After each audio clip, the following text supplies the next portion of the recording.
Look at the variety of materials pulled from the Earth. You have delicate white salt crystals sitting right next to dense rocks and metallic ore. Early thinkers assumed that because these objects looked completely different on the surface, they had to be entirely separate types of matter.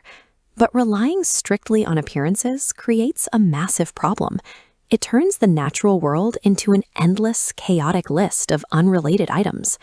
Without a way to connect these dots, researchers were forced to treat every new rock, crystal, or mineral dug up as an isolated curiosity. It was an incredibly inefficient way to work. Because there was no framework to compare one discovery to the next, scientists effectively had to start from scratch with every single observation.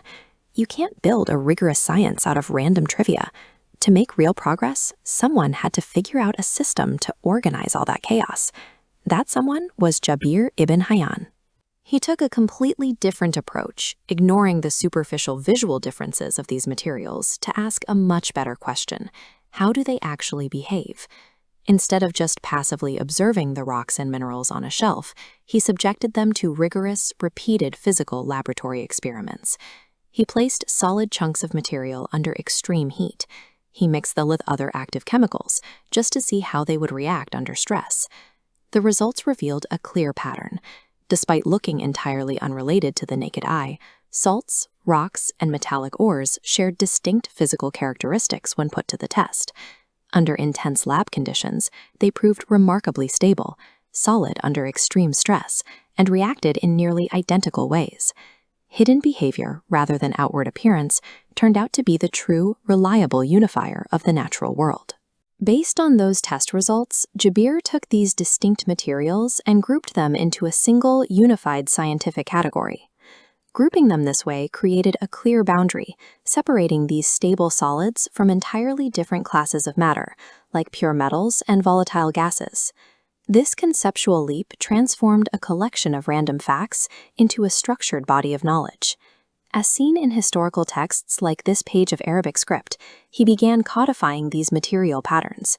He ensured the underlying rules of chemistry could be recorded and easily referenced by others. By building this unified category, Jabir designed the first logical system for studying Earth's materials, effectively ending the era of treating every rock as an isolated mystery. That categorization system changed the way all future researchers approached their work.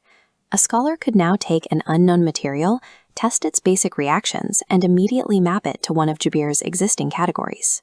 Categorization provided immense predictive power.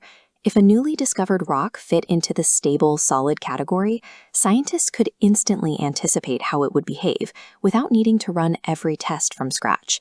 Knowledge could finally compound. Instead of reinventing the wheel with each experiment, researchers could build directly on top of previous discoveries. This predictive framework took early chemistry from a passive hobby of observation and turned it into a rigorous discipline defined by experimentation and logical classification. When you look at researchers working in modern laboratory environments, you're seeing a direct evolution of Jabir's systematic approach.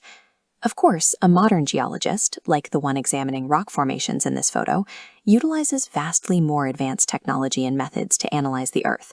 But despite massive upgrades in equipment, the core operating system guiding their work is exactly the same today as it was 1,200 years ago. We still group materials with similar physical and chemical characteristics together, because comparing those similarities is the only reliable path to deeper understanding. By looking past the surface and organizing the chaos of the natural world, Jabir ibn Hayyan built the scientific engine that continues to drive our understanding of the universe today.